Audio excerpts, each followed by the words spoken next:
Production complete ಆಗಿ ನಿಂತು ಮರ ಸಾಯ್ತದೆ. ಮುಂದಿನ ದಿನಗಳಲ್ಲಿ ನಾನು ಬದುಕುವುದು ಬಹಳ ಕಷ್ಟ.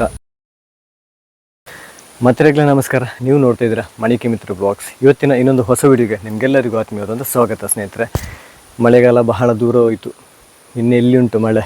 ಮೇ 15ರಿಂದಲೇ ಹೇಳ್ತಾ ಇದ್ದಾರೆ ಮುಂಗಾರು ಮಳೆ ಬರ್ತಾ ಉಂಟು ಅಂತ. ಜೂನ್ 15 ಕಳೀತು, ಅಮಾವಾಸ್ಯೆಯನ್ನು ಕಳೀತು, ಜೂನ್ 20 ಕೂಡ ಬಂತು. ಮೊನ್ನೆ ಒಂದು 4 ಮಳೆ ಬಂತು, ಮಳೆ ಹೋಯಿತು. ಮಳೆ ಇಲ್ಲ, ಮೋಡಗಳೆಲ್ಲ ಹೋಗಿ ಆಯಿತು. ಈ ವರ್ಷ ಮಳೆಯ ಪ್ರಮಾಣ ಬಹಳ ಕಡಿಮೆ ಅಂತ ಒಂದು ವರದಿ ಕೂಡ ಬಂದಿದೆ. ಪ್ರತಿಯೊಂದು ಜೀವಿಗಳಿಗೂ ಮಳೆ, ನೀರು ತುಂಬ ಇಂಪಾರ್ಟೆಂಟ್. ಮಳೆ ಇಲ್ಲ ಅಂದರೆ ಬೆಳೆ ಇಲ್ಲ. ಕೃಷಿಕರು, ರೈತರು ತೋಟದಲ್ಲಿ ಎಂತ ಕೂಡ ಬೆಳೆ ಮಾಡಲಿಕ್ಕೆ ಸಾಧ್ಯ ಇಲ್ಲ. ಎಂತ ಮಾಡೋದು, ಫಸಲಿಲ್ಲ, ಆಹಾರ ಇಲ್ಲ. ಆದರೆ ನಾವಿಲ್ಲಿ ಒಂದು ಗಮನಿಸಬೇಕಾದಂಥ ಒಂದು ವಿಷಯ ಉಂಟು ಸ್ನೇಹಿತರೆ. ಅದು ಎಂತ ಗೊತ್ತುಂಟಾ? ಈಗ ಹಿಂದಿನ ಕಾಲದಲ್ಲಿ ಹಿರಿಯರು ಹೇಳ್ತಾ ಇದ್ದಂಥ ಒಂದು ಮಾತುಂಟು, ನೇರಳೆ ಹಣ್ಣಿನ ಮರ ಯಾವಾಗ ನೇರಳೆ ಹಣ್ಣನ್ನು ಜಾಸ್ತಿ ಉತ್ಪಾದನೆ ಮಾಡ್ತದೋ ಆಗ ಬರಗಾಲ ಕಟ್ಟಿಟ್ಟ ಬುತ್ತಿ ಅಂತ ಹಿರಿಯರೊಂದು ಹೇಳ್ತಾ ಇದ್ದಂಥ ಮಾತು.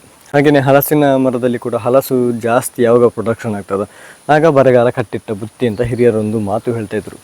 ಹಾಗೆಯೇ ವೈಜ್ಞಾನಿಕವಾಗಿ ನೋಡುವಾಗಲೂ ಕೂಡ ಬರಗಾಲದ ಮುನ್ಸೂಚನೆ ಎದ್ದು ಕಾಣ್ತಾ ಉಂಟು. ಮಳೆಯ ಪ್ರಮಾಣ ಸುಮಾರು ಹೋಗಿ ಆಯಿತು, ಇನ್ನೂ ಸ್ವಲ್ಪ ಆಟಿಯಲ್ಲಿ ಆದರೂ ಮಳೆ ಬರ್ತದೆ ಗೊತ್ತಿಲ್ಲ. ಈ ನೇರಳೆ ಹಣ್ಣಿನ ಮರ ಯಾವಾಗ ನೇರಳೆ ಹಣ್ಣನ್ನು ಜಾಸ್ತಿ ಪ್ರೊಡಕ್ಷನ್ ಮಾಡ್ತದೆ, ಯಾವಾಗ ಜಾಸ್ತಿ ಉತ್ಪಾದನೆ ಮಾಡ್ತದೆ ಆಗ ಬರಗಾಲ ಕಟ್ಟಿಟ್ಟ ಬುತ್ತಿ ಅಂತ. ಯಾಕೆಂತ ಹೇಳಿದರೆ ಆ ಮರಕ್ಕೆ ಗೊತ್ತಿರ್ತದೆ, ಮರದ ಬೇರು ನೆಲದ ಮೇಲೆ ಹರಡಿಕೊಂಡಿರ್ತದಲ್ವ, ನೆಲದಲ್ಲಿ ನೀರಿನ ಅಂಶ ಹೇಗುಂಟು, ನೆಲದ ಗುಣಮಟ್ಟ ಹೇಗುಂಟು ಅಂತ ಆ ಮರಕ್ಕೆ ಗೊತ್ತಾಗ್ತದೆ.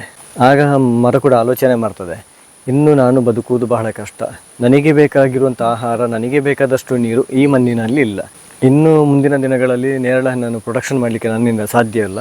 ಈಗಲೇ ಎಷ್ಟಾಗ್ತದೋ ಅಷ್ಟು ಪ್ರೊಡಕ್ಷನ್ ಮಾಡಿ ಭೂಮಿಗೆ ಅರ್ಪಿಸಿ ಬಿಡ್ತೇನೆ ಅಂತ ಹೇಳಿ ಹಾಗೆ ಕಂಪ್ಲೀಟಾಗಿ ಅದರ ಬೀಜವನ್ನು ಭೂಮಿಗೆ ಕೊಡ್ತದೆ. ನನ್ನ ಮುಂದಿನ ಪೀಳಿಗೆಯವರು ಬೀಜ ಮೊಳಕೆ ಹೊಡೆದು ಸಸಿಯಾಗಿ ಮರವಾಗಿ ಅವರು ಮುಂದಿನ ದಿನಗಳಲ್ಲಿ ಜೀವಿಸಲಿ, ಅಂದರೆ ಮುಂದಿನ ಜನ್ರೇಷನ್ ಅವರಿಗೆ ದಾರಿ ಮಾಡಿ ಕೊಡ್ತದೆ. ನೇರಳೆ ಮರದಲ್ಲಿ ಕೂಡ ಮುಂದಿನ ದಿನಗಳಲ್ಲಿ ಹೊಸ ಚಿಗುರು ಕೂಡ ಬರುವುದಿಲ್ಲ, ಅದು ಒಣಗಿ ಆನಂತರ ಮರ ಸಂಪೂರ್ಣವಾಗಿ ಮುರಿದು ಬೀಳ್ತದೆ. ಅದಕ್ಕೆ ಹೇಳೋದು, ಪ್ರಾಣಿಗಳಿಗೆ, ಈ ಗಿಡ ಮರಗಳಿಗೆ ಮೊದಲೇ ಎಲ್ಲ ವಿಷಯಗಳು ಗೊತ್ತಾಗ್ತದೆ ಅಂತ. ನಾವು ಮನುಷ್ಯರು ಡೈಲಿ ಬ್ಯುಸಿಯಾಗಿರ್ತೇವೆ, ಆ ಕೆಲಸ ಈ ಕೆಲಸ ಅಂತ. ಆದರೆ ಪ್ರಕೃತಿ ಮತ್ತು ಪ್ರಾಣಿಗಳು, ಅವುಗಳು ಪ್ರಕೃತಿಯಲ್ಲೇ ಬೆರೆತಿರುವ ಕಾರಣ ಅವುಗಳಿಗೆ ಎಲ್ಲವೂ ಮೊದಲೇ ಗೊತ್ತಾಗ್ತದೆ. ಪ್ರಕೃತಿಯಲ್ಲಿ, ಆಕಾಶದಲ್ಲಿ, ಗಾಳಿಯಲ್ಲಿ ಏನೆಲ್ಲ ಬದಲಾವಣೆಗಳಾಗ್ತಾ ಉಂಟು, ಭೂಮಿಯಲ್ಲಿ ಏನು ಬದಲಾವಣೆಗಳಾಗ್ತಾ ಉಂಟು ಅಂತ, ಮುಂದಿನ ದಿನಗಳಲ್ಲಿ ಏನೆಲ್ಲ ಸಂಭವಿಸಲಿಕ್ಕೆ ಉಂಟು ಅಂತ ಅವುಗಳಿಗೆ ಮೊದಲೇ ಗೊತ್ತಾಗ್ತದೆ. ಇದು ನೇರಳೆ ಹಣ್ಣಿನ ಮರದ ಒಂದು ಕಥೆ ಆಯಿತು. ಹಾಗೆ ಇನ್ನೊಂದು ವಿಷಯ ಎಂತ ಹೇಳಿದರೆ, ಈಗ ಮರುಭೂಮಿ ಎಂತ ಉಂಟು, ಅಲ್ಲಿ ಗಿಡ ಮರಗಳೆಲ್ಲ ಚಿಗುರಿ ಹಚ್ಚ ಹಸಿರಾಗಿ ಅದು ಕಾಣ್ತದೆ. ಈಗ ನಾವು ಇರುವಂಥ ಈ ಭೂಮಿ ಮರುಭೂಮಿ ಆಗ್ತದೆ ಅನ್ನೋ ಒಂದು ವಿಷಯವನ್ನು ನಾನು ಸ್ವಲ್ಪ ಸಮಯಗಳ ಹಿಂದೆ ಕೇಳಿದ್ದೆ. ಹಾಗೆಯೇ ಸೋಷಿಯಲ್ ಮೀಡಿಯಾಗಳಲ್ಲಿ ನೋಡುವಾಗ ಮರುಭೂಮಿಯಲ್ಲಿ ಕೂಡ ಗಿಡ ಮರಗಳನ್ನು ಬೆಳೆಸುವಂಥ ಒಂದು ಕೆಲಸ ಕಾರ್ಯಗಳು ಮುಂದುವರಿತಾ ಉಂಟು. ನಿನ್ನೆ ಒಬ್ಬರ ಹತ್ರ ಮಾತಾಡ್ತಿರುವಾಗ ಅವರು ಹೇಳ್ತಾ ಇದ್ರು, ಕೆಂಪು ಮೋಡಗಳು ಕಾಣ್ತಾ ಉಂಟು ಅಂತ. ಸಾಮಾನ್ಯವಾಗಿ ಕೆಂಪು ಮೋಡಗಳು ಕಾಣುವುದು ಯಾವಾಗ ಅಂತ ಹೇಳಿದರೆ ಮಳೆಗಾಲ ಮುಗಿಯುವಂಥ ಸಂದರ್ಭದಲ್ಲಿ. ಆ ಮೋಡಗಳು ಈಗನೇ ಕಾಣ್ತಾ ಉಂಟು, ಮಳೆ ದೂರ ಹೋಗ್ತಾ ಉಂಟಂತ ಕಾಣ್ತದೆ ಅಂತ ನಿನ್ನೆ ಒಬ್ಬರು ಹೇಳಿದರು ಸ್ನೇಹಿತರೆ. ಮಳೆ ಬರುವಂಥ ಯಾವ ಲಕ್ಷಣಗಳು ಕೂಡ ಇಲ್ಲ.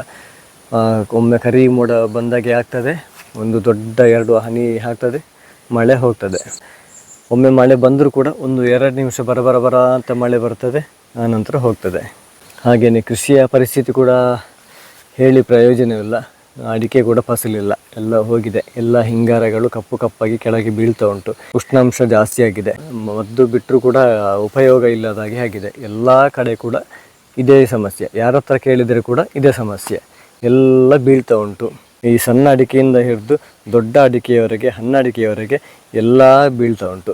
ರೈತರಿಗೆ ಹಾಗೆ ಕೃಷಿಕರಿಗೆ ಇದರ ಎಫೆಕ್ಟ್ ಬೇಗನೆ ಗೊತ್ತಾಗುವಂಥದ್ದು.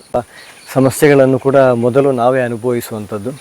ದೇವರ ಹತ್ರ ಒಂದೇ ಒಂದು ಪ್ರಾರ್ಥನೆ, ಬರಗಾಲ ಬಾರದೇ ಇರಲಿ, ಮಳೆಗಾಲ ಬರಲಿ. ನೋಡಿ, ಬೇಸಿಗೆ ಕಾಲದಲ್ಲಿ ಬಿಸಿಲು ಹೇಗಿರ್ತದೆ ಆ ಥರ ಈಗ ಬಿಸಿಲು ಉಂಟು. ಈ ಬಿಸಿಲನ್ನು ನೋಡುವಾಗ ಹಪ್ಪಳ ಹಾಕ್ಬೋದು ಅಂತ ಕಾಣ್ತದೆ, ಆ ಥರ ಬಿಸಿಲು ಉಂಟು. ಹಾಗೆಯೇ ಮಳೆಯ ಬಗ್ಗೆ ಒಂದು ಸಣ್ಣ ಮಾಹಿತಿ ಸ್ನೇಹಿತರೆ, ನನಗೆ ಗೊತ್ತಿರುವಂಥ ಮಾಹಿತಿಯನ್ನು ನಿಮ್ಮ ಜೊತೆ ಹಂಚಿಕೊಂಡಿದ್ದೇನೆ. ಹಾಗೆಯೇ ನಿಮ್ಮ ಅನಿಸಿಕೆಗಳನ್ನು ಕೂಡ ಮುಕ್ತವಾಗಿ ಹಂಚಿಕೊಳ್ಳಿ ಸ್ನೇಹಿತರೆ. ಮಾಹಿತಿ ಇಷ್ಟವಾಗಿದ್ದರೆ ಎಲ್ಲರಿಗೂ ಶೇರ್ ಮಾಡಿ, ಲೈಕ್ ಮಾಡಿ, ಕಮೆಂಟ್ ಮಾಡಿ. ಮುಂದಿನ ಇನ್ನೊಂದು ಹೊಸ ವಿಡಿಯೋದ ಜೊತೆ ಮತ್ತೆ ಭೇಟಿಯಾಗುವ. ಧನ್ಯವಾದಗಳು ಸ್ನೇಹಿತರೆ.